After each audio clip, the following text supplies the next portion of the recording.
So, do you want to introduce yourselves? Obviously, without doxing yourselves, who you both are in character. Absolutely. My name is Valet Jones. I'm one of the co-founders of Tally Labs. And Tally Labs is the parent company best known for its character Jenkins the Valet, which I'm sure we will spend quite a lot of time talking about today. Fantastic. And I am C Ape, follow ape, SAFA for short. And I followed a lot of apes to earn that nickname. And I am also a co-founder at Tally Labs. Fantastic. So let's go back for the two of you. How the hell did you get into all of this? And how did you come up with this crazy but brilliant idea? So let's go back a bit in time, and then we'll talk about a lot of what you're doing and some of the journey you've got to get here, because it's a fascinating story and really interesting. Safa, I think we need to go back way back in time, yeah? Go back as far as you want. It starts in 2000, 2001 probably. We've been best friends since we were little kids. So the company, it's actually named after the restaurant that we had our first. I guess when you were kids, you called them play dates. One of our first play dates at. So we've been best friends pretty much our whole lives, and have always looked for stuff to do together. Have had some endeavors together in the past, like in real estate and stuff like that. And so whenever new trends pop up, we are sort of the first person that the other will text, hey, have you seen this? Check this out, whatever. We both sort of discovered NFTs around the same time. I think NBA Top Shot was our first experience in the space, like so many others. Bought some really crappy projects, got rugged a bunch, and then only that, it was only then that we were able to end up discovering BAYC, which was super cool. So to go stop there a sec. Talk me through this NFT journey. Mm-hmm. From both of your perspective, who saw NFTs and what did you see in them? Safa saw NFTs. Safa lives on the cutting edge. What got you into Top Shot, Safa? I had gone through a sports card phase, and I thought that it was really cool, and I was fascinated with them as a collectible, and be like, oh, and when players play well, it actually, the value of the card goes up, and there's some are more limited than others, and I just thought that was really cool. And then Top Shot felt like that, just but without any of the physical limitations, instant liquidity, 24/7 markets. It was just really awesome, and so we got served NFTs through something that we're both passionate about, which is basketball. And for sure, were either of you into crypto at all beforehand, or were you just straight NFT natives? No, we were both into crypto. Didn't discover NFTs until early 2021, but right. Have both been sort of investing in crypto and been sort of fans of the blockchain and excited about use cases for it, dating back to 2017 probably. So was fortunate enough to catch that nice run, and then early 2018 was there when the opposite happened. And so there wasn't. We're both fairly creative people, I guess, and really interested in sort of consumer technology and things like that, and in brand. And it didn't feel like this crypto at the time for us, for the pockets that we were in, didn't feel like a place where brand and your everyday consumer could necessarily exist. It felt a lot more like investments or something like that. And then with Top Shot, and particularly in this really micro way, pack opening, all of a sudden was just this switch moment, I think, for us and for so many people, where we were like, wow, the blockchain and making tokens non-fungible can be this fascinating way to bring a whole bunch of people in. And so our minds really started running with all of the different consumer applications of what you could do with crypto. One of the things that I first saw in it was the fact that in a digital world, you can make abundance of everything, limitless. So the cost of everything goes to zero. I mean, it's consistent across anything that gets digitized. And suddenly blockchain, and particularly NFTs, stop that. So you can create digital scarcity in individual objects, not just protocols. And that whole thing opens up a whole new world of stuff. But what was bizarre, that it was the art market that took off first. Yeah, it was the Top Shots, but then art. What did you guys think of the movement of art first? Because it wasn't the obvious thing, right? Because art is a smaller cultural movement than other stuff. It wasn't the obvious thing, but when you look back, it sort of feels a little obvious. Like art, generally people who like art and artists and art collectors find themselves on the cutting edge and are anytime you see a new medium of art pioneered, whether it's not even a medium like a style. I saw someone on Twitter say this, but when you go from impressionism to realism to cubism to all of these different like mediums, we're now in a new one. And the pioneers of today are going to be, potentially we'll look back at them as the Van Goghs, whatever, all of these really influential people in their own style. So I think in that sense, it was always like sort of obvious. Never realized it at the time and would have loved to. But when we looked at the market, we saw that like sports collectibles had their day. We saw that one-on-one art had its day, but literature and long form content hadn't. And we thought that was a perfect use case for blockchain. And so that's where we sort of saw our lane into the space, like from a business perspective. So you see Bored Ape Yacht Club, which unlocks a bunch of ideas. Talk me through this discovery of Bored Ape Yacht Club and why that struck you as something more. Absolutely. So at the same time that we were interested in NBA Top Shot and participating and going deeper into the space, we were also noticing, and anyone who was in the space in late 2020 and early 2021 would have seen this, the CryptoPunks were starting to become really popular. Anyone who was anyone, it felt like, had a CryptoPunk as their avatar, and I did not. I've been chasing a punk for a long time, and but people were using NFTs. It was transitioning also into digital identity, and so folks would have their CryptoPunk as their PFP on Twitter or anywhere else, but they would like be themselves. So it would be me, a human with a CryptoPunk profile picture. And around that time, when we were starting to think about storytelling, like SAFA was saying, we noticed that sort of longer form stories could potentially have like a space in sort of on the internet as digital assets. We were thinking that the right way to do that was to sort of do it character first. And so you would see punks and you would see that people would use them as their own profile pictures. And we started to think to ourselves like, well, what if an NFT avatar wasn't one of us? What if it was its own thing? And there were a couple of things that made it hard about doing that with CryptoPunks. Two really like notable ones. The first is that the art is lower fidelity. And so the NFT images, like as default, don't like necessarily lend themselves super well to storytelling because they're pixelated.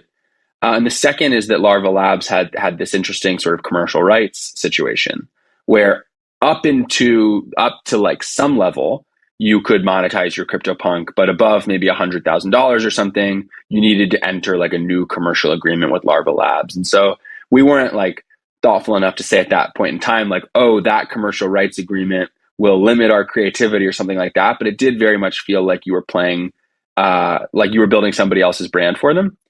And Bored Apes changed everything. The art was higher fidelity. So all of a sudden there were all these NFT avatars that were out there that looked like they actually had personality. They had stories to tell. They knew things. They might see things. They would interact with each other. What is this like ape in an astronaut outfit doing with this one that like looks like a king from the 1800s? That looks like this one that looks like a valet, right? And all of them have some relationship to each other. And the other thing was that the commercial rights for the holder of the NFT are uncapped.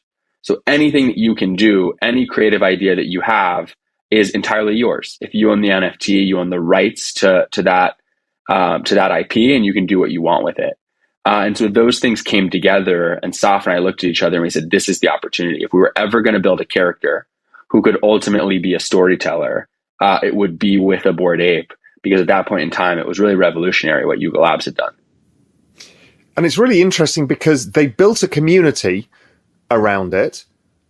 And so therefore, it was already a nascent media company, which some people saw, other people didn't understand at all. They're like, why the fuck have people got pictures of monkeys and why are they trading at such prices? And other people realized that because they had character and people wanted to identify in this kind of like-minded thing, a seed community is everything. Yeah. Had you guys hung out in that Bored Ape community? What was your thinking about that? Or was it just, we like this character, we can do something with this? I think both. We were originally, in addition to all the reasons that VJ mentioned, we were drawn to them because of the community aspect. And it was like, this is a time where like the founders would just be hanging out in Discord, like they would be super accessible, which is crazy to think about, right? Because they run a $4 billion business now. But yeah, they were just there. People would, if you bought one, people would DM you like just saying like ape noises, welcome. It was just a whole thing. And so it still is obviously, but early days it was like really special. And a lot of the earliest members are still some of the largest proponents, which is really cool. Like minters, right? Who are still holding, the majority of their apes. Some of them haven't sold any.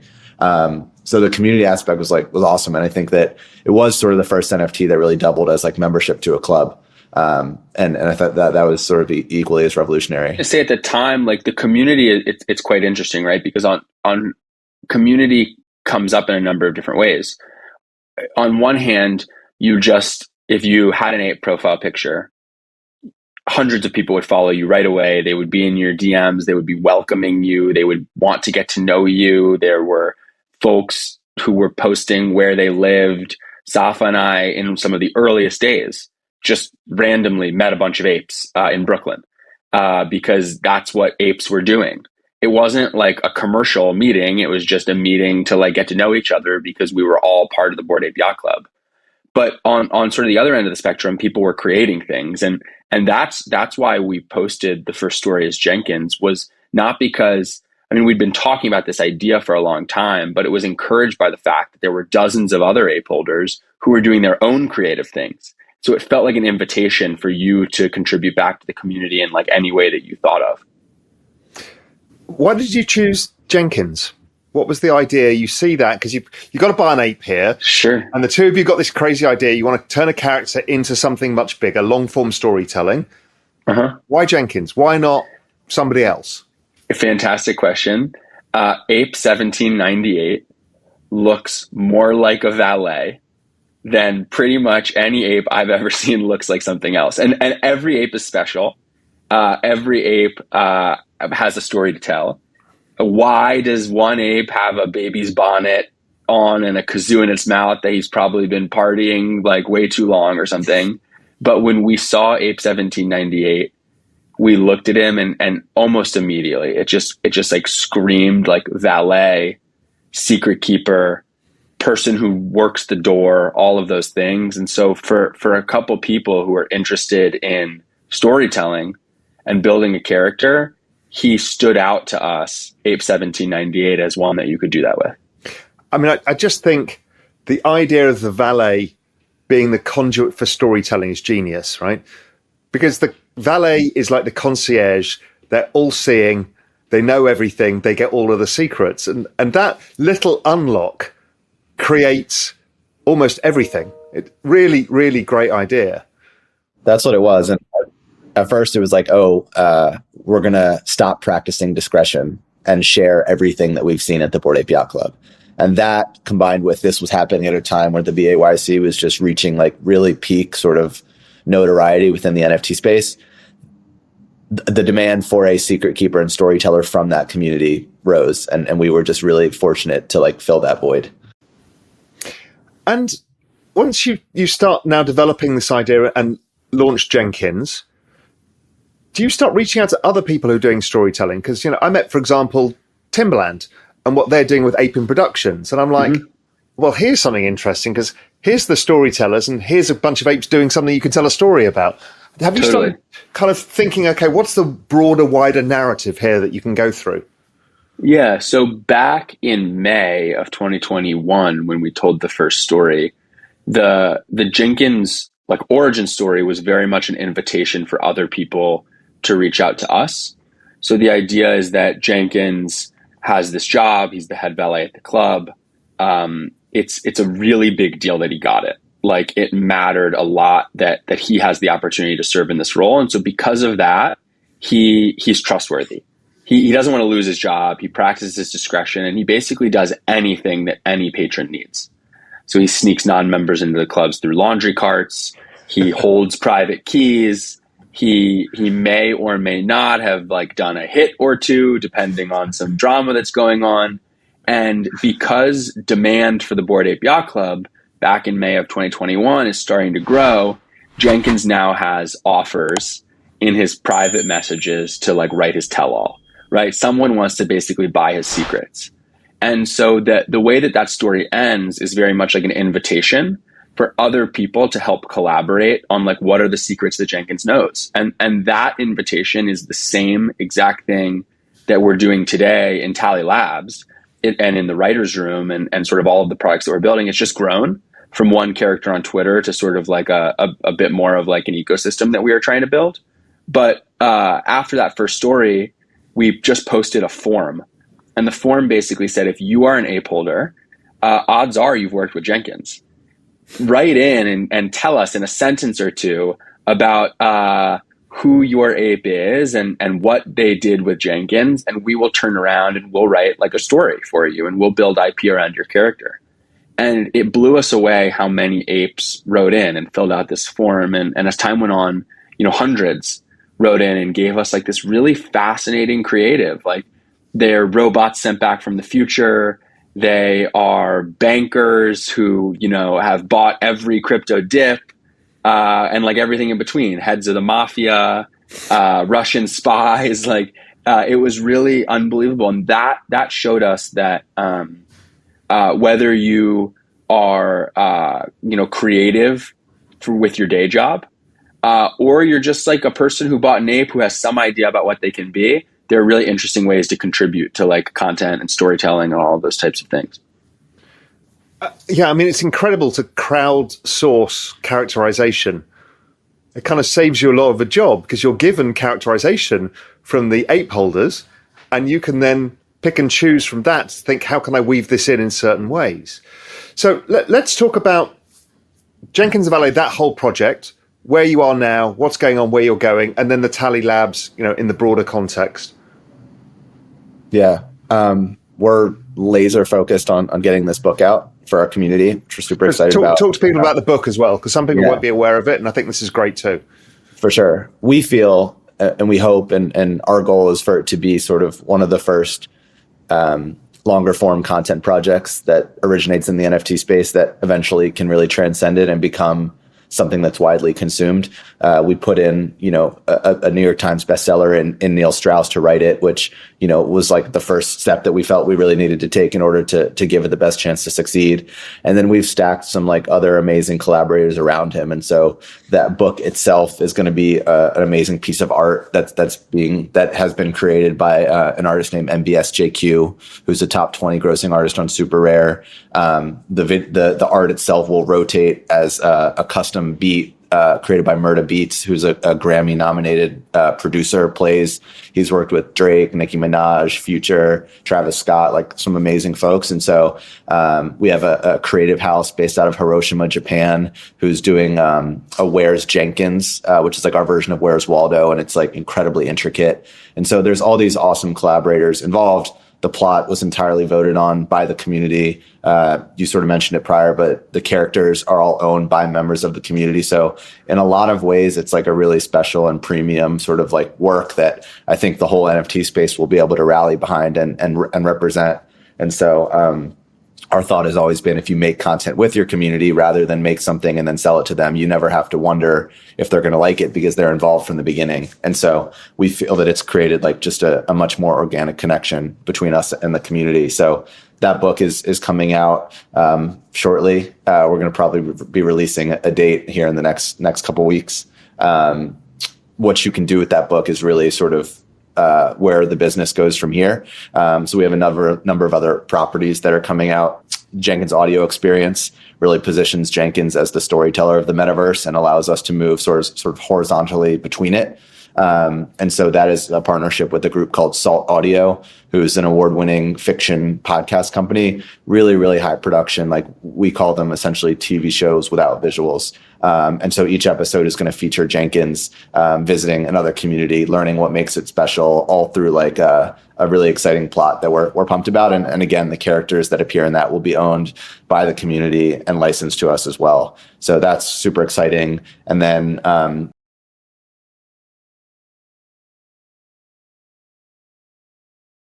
and our community will be able to mint avatars from that world. And so it's how we go from, being a character inside of another universe to actually building the universe and getting to. So this is your own metaverse experience, essentially. I wouldn't call it a metaverse experience in the same way that a lot of like sort of metaverse experiences are coming to market now. It will be gamified shortly, but for us, our focus is like very tied into content and storytelling.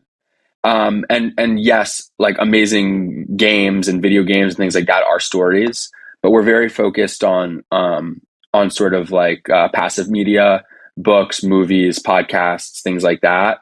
And so avatars who live in Azerbala will be characters sort of in every sense of the word. Holders will be able to name them, give them jobs, create formative events, do all of these things that they do that we have learned for like how you develop character. Really like great companies and great people are building those things already. So we're more focused on staying like in our lane in that way. And if the book works and you find the right audience, a broader audience than just the Bored Ape Yacht Club NFT holders, then I guess the next stage is cartoon. I guess is that how you're thinking, that somehow to do something on a broader scale, whether it's cartoon or film or something of that sort?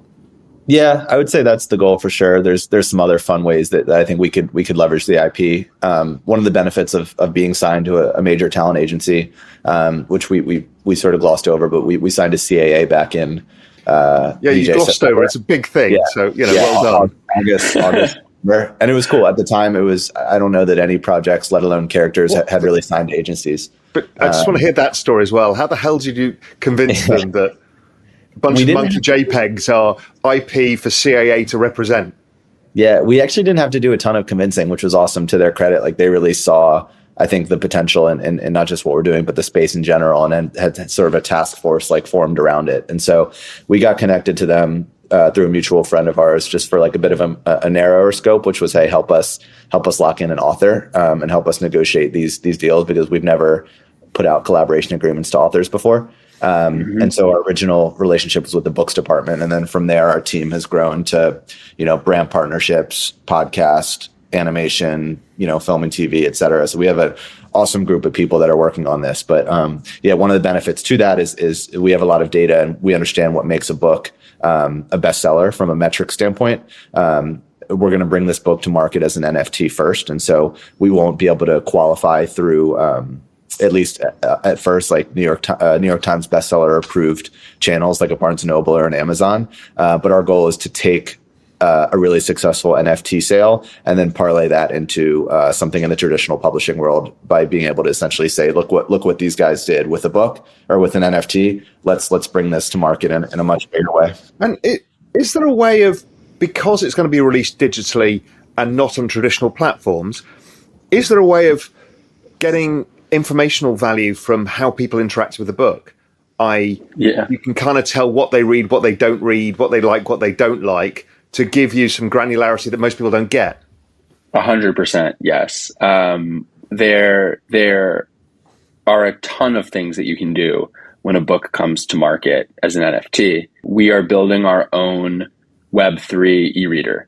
So when you hold the book NFT, it will give you the ability to connect your wallet, or when you connect your wallet to a certain site, we'll be able to check that you have the NFT. And when you do, you'll sort of be provisioned access to read it. I mentioned there's a lot that you can do. We can see if you have any avatars in your wallet that also holds the book that appear in the work. We can highlight them by default. We can add them to your table of contents. You can, anytime you hover over a character name, every character in the book is an NFT. They all are tokens. You can see them on OpenSea. You can see additional information that people have created about them. You can highlight things and come back to them later. Like we are really excited about that Web3 e-reader, because we think that a lot of the features that we are building, there's some secrets in there too, and some Easter eggs that we're excited for people to find that are sort of built off of the fact that everything is a token. And so it'll just be fun. And we think that the reading experience will be different than just sitting down and going from the first page to the last page. But yeah, 100%, we've got analytics events designed in basically every way that we can think of. And so we're going to have a lot of data about where people drop off, how fast they read things, which parts they highlight and like to share. And that type of information, I have to think, will be incredibly valuable to either a traditional publisher or anybody else who wants to build like offshoot content. And so here's a question for you guys is, I don't know if it's technologically possible yet, but surely a whole film can just be NFT'd.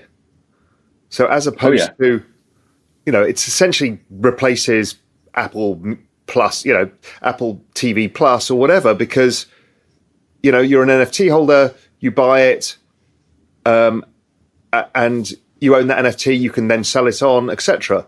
Is that where you think the world's going with this? It's interesting because you brought up a point earlier that NFTs did something special on the internet, which is it introduced digital scarcity. And digital scarcity, I think, is sort of the opposite of what a company like Apple is trying to do with Apple TV, because they would probably love to sell us a subscription to every single person in the world. Whereas, of course, one of the key features of non-fungible tokens is that there's a limit. Whether that limit is 1 or 10,000 or 100,000, still the fact that there's a limit is useful. But I did see something interesting the other day. I think that OpenSea has done almost that OpenSea may have made more just from like net profits or something in the last year than Spotify, and that could be wrong, but I think that they are converging on each other.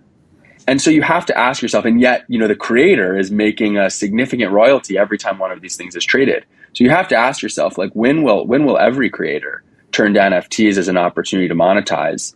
And the OpenSea volume is just a fact of thinking about, like, look at this other way that doesn't run through a centralized entity, that still gives creators the opportunity to tell amazing stories and actually, has value accrue back to all of the participants rather than like a centralized entity. And so 100% yes, we think that like the world is headed in this direction. Yeah, I've been speaking to obviously Ben Mesrich as well about all of this, and he's done like you. Even early on in his journey, I was talking to him, and I was like, "Do you understand the scale of what you're doing here? You're getting rid of book advances, you're getting rid of publishers, and then by the time you get it made for Netflix, let's say, you'll end up being able to fund it from the community. So you go to Netflix on the front foot, not after money, but after a deal. It kind of changes everything." And I guess you guys are seeing the same idea here, is that shared ownership of IP is incredibly powerful, because you can access the money from the community to drive forward the community. Yeah, that's sort of the thesis that we're building around, right? Is that content, not just from a distribution standpoint, from a creation standpoint, is best, when it's made by a group. And that, if we can build the right software and we can put people from all over the world who don't know each other, who each have their own perspective, and can add that to what we're creating, together, essentially in like a virtual room, that like amazing stuff will emerge from it.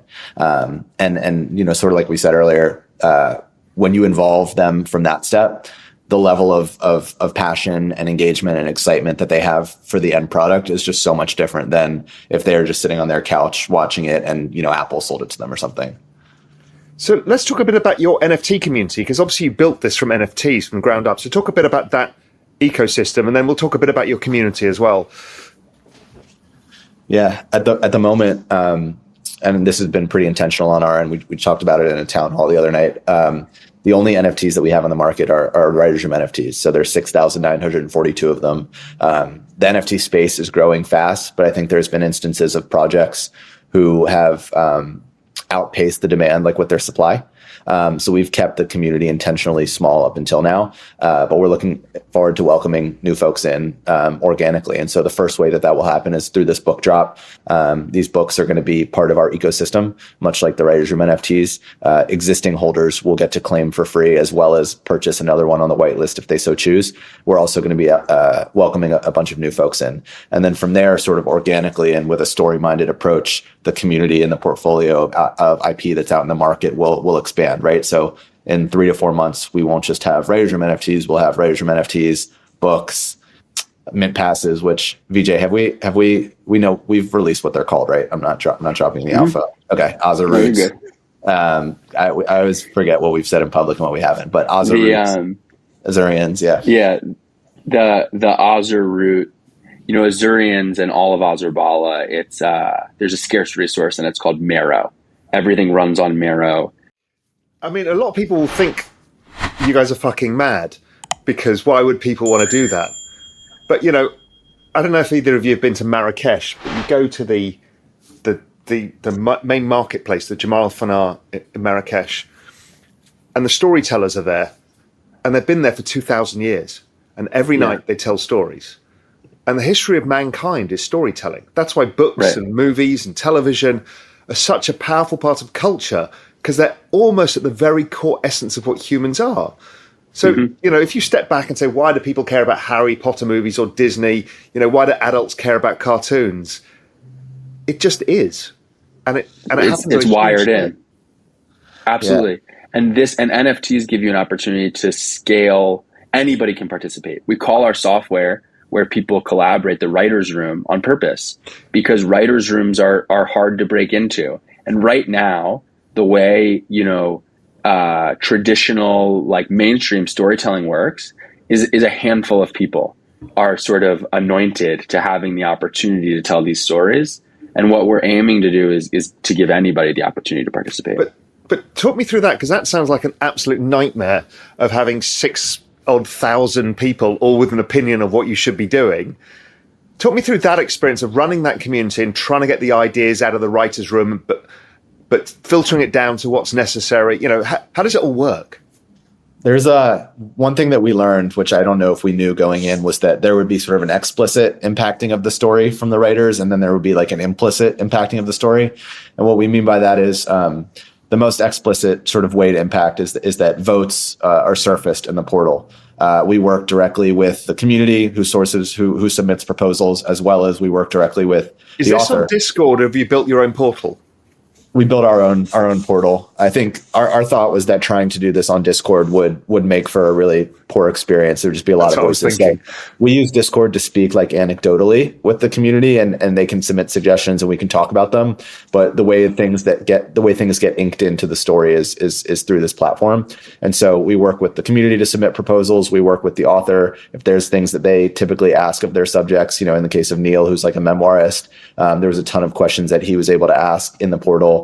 And it's a voting mechanism. And so people can go in, their voting power is weighted based on the writers room NFTs that they own, and they can vote for what they want to see happen in the story. And so the community, step by step, over the course of 30 plus questions that were made up of like world building as well as plot defining, we're able to explicitly impact the story. And what we mean by implicitly impact the story is, in addition to voting, they can also license their characters. And in doing so, they're prompted to create backstories for their characters: name, formative event, job, relationship at the yacht club, etc. And so all of 60+% of people filled this prompt out, which is insane engagement. And each of those stories were read in detail by Neil, and actually implicitly sort of defined how he would speak about characters, how he would speak about the world, how he would reference things. So people, out of their own creativity, were able to put forth a couple hundred words worth of writing. And in a lot of ways, that actually made its way into the story too. Amazing. So, okay, this is a pretty ambitious project. I mean, you're basically trying to recreate media from the inside out in a whole different way. And there's going to be a lot of experimentation. Not all of it's going to work. Some of it's going to be, hopefully, work amazingly. But what's the broader vision? What are you doing with Tally Labs? What is the whole thing? Because you're creating IP here. You've got a whole bunch of things. So talk me through the bigger vision now. It's a phenomenal question. And when you say, we're trying to reimagine media, that's a big enough ambition that even hearing it sort of feels like a little paralyzing. And so, yes, like 100% we are. There's no denying that. But we also just take it one project at a time, and we work with, Well, this is the difference of the old world. The old world were get budget, make huge movie or book, right, win or lose.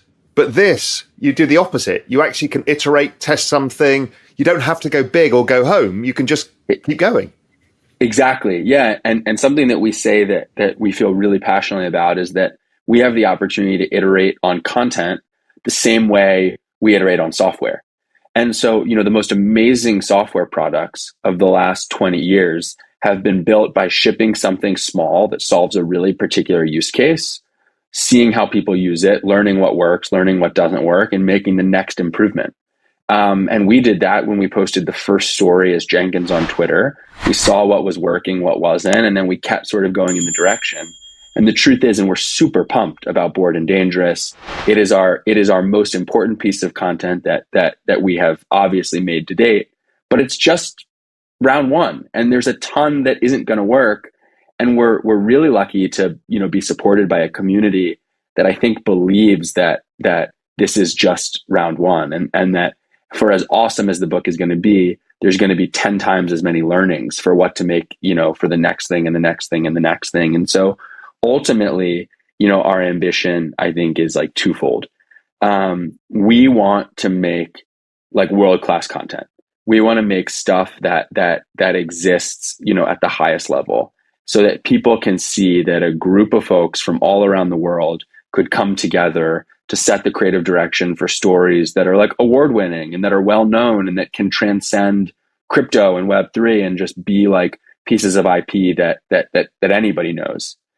And at the same time, we want to do that on this platform that we're building that we believe is the infrastructure to make that kind of thing possible. And ultimately, we want to give that platform to the space so that anybody can build on it as well, right? Like, and we think of ourselves as just being the people who are testing out this like decentralized content creation platform because we're using it ourselves. But certainly there are other people out there, and we know many of them, who are interested in doing similar things. And I think the old way was like, hey, we have this thing that we think might work. Let's keep it for ourselves. Why would we ever give it to other people who want to like do something similar? Because Web 2 is all about what I own. And if we own it, value accrues to us. And if we don't own it, or if anybody else owns it, then we might lose. But Web 3 is all about like, how can we all work together to accrue value back to all of the participants? And obviously value accrues to us too, because we are going to be major participants. But the trick for us is like, as we learn with all of the things that we're making ourselves, how can we then also package it up to give it to other people to let them produce content as well? Because I mean, if you think through any media content, let's say wildlife programming, like a Life on Earth style David Attenborough. Well, if you did that with a crowd and say, look, we want to do with jungles, let's say, and you've got various people, photographers, people who've shot film, people who know animals, biologists, all of these people can come together and participate in something to create something that's never been done before, as opposed to you need, a director with a vision who we need to do this and we need to figure out where we're going to film. You don't do it that way. You do it the other way and ask a larger community of, if we were to make the best ever programming about jungles, you can get anthropologists, you can get all of these people to be part of the project. And that's huge. And even you get, there are folks in our community, like I'm thinking about jungles. I know for a fact that Marcelino in our community is in Brazil, and there's this amazing jungle down there. And I have no idea if Marcelino lives near the Amazon or whatever, but I'm sure he knows someone who knows someone who knows someone who probably has a great idea. And that's unbelievable. That like you can go through real people who are interested in participating.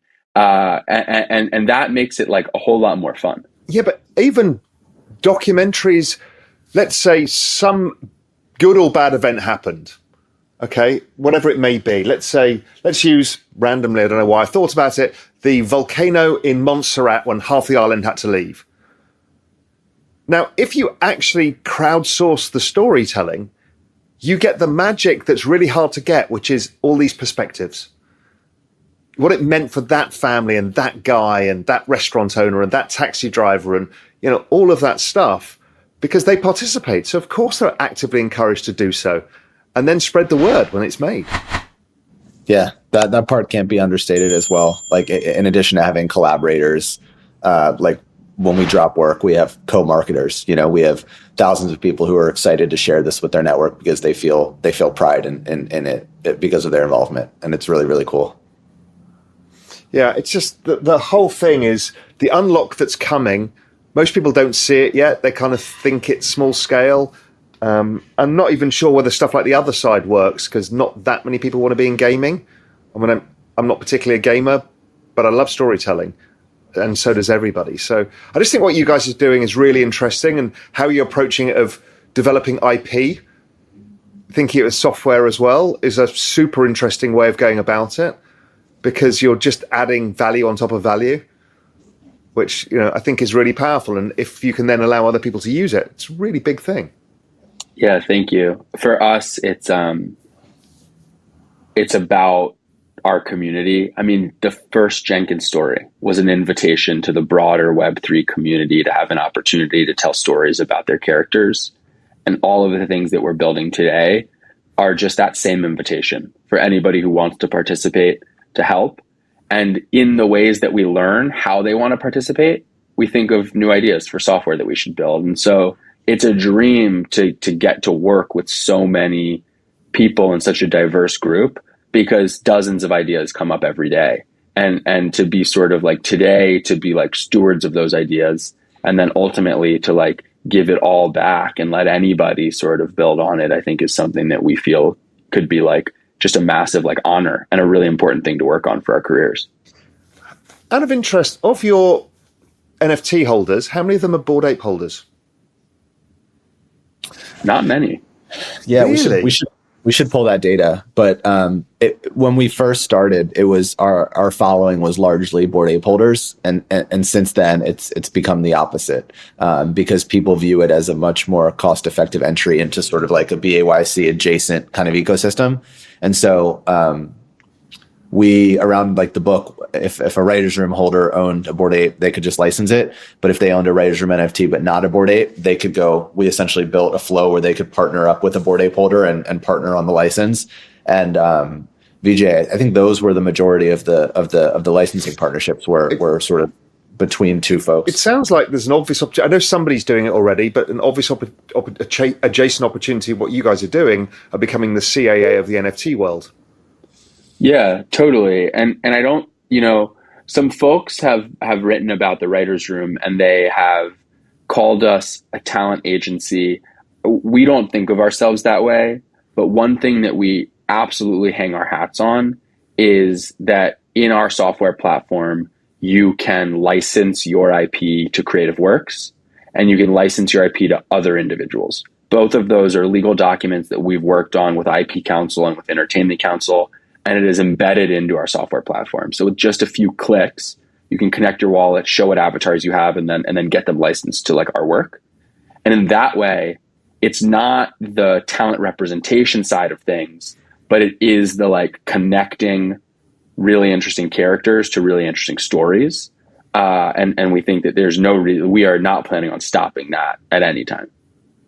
Fascinating. So what's the next thing on the roadmap? The book, you're going to announce the date in the next couple of weeks when that's finally out.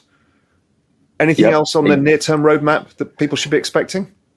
Yeah, it builds off of the book. Some other lore from Azurbala is that in the sprawls, reading is illegal. So anyone who holds a Bored and Dangerous book NFT will be able to burn it in the sprawls, because that's what happens if you bring a book there. And when you burn that book, you have an opportunity to then get an Azur root that you can take to get an Azurian and participate in the world of Azurbala. There's also more information that's going to be coming out soon about what happens if you stake that book and you get access to basically join a DAO that we view as sort of the future of decentralized content creation. And that DAO is going to look a bit different than a lot of the DAOs that have come before it, because we are super focused on finding the perfect way to pull the most amazing principles of what have made sort of decentralized entities and protocols really special in the world of like software and finance, and apply it to content creation, which is a bit of a tricky thing, but is what we're going to be bringing to market on that side of our roadmap 2.0. Have you guys got some enormous whiteboard where you've got some big kind of spider flowchart of all of this? Because it's complex. Yeah, it's just Safa's brain, honestly.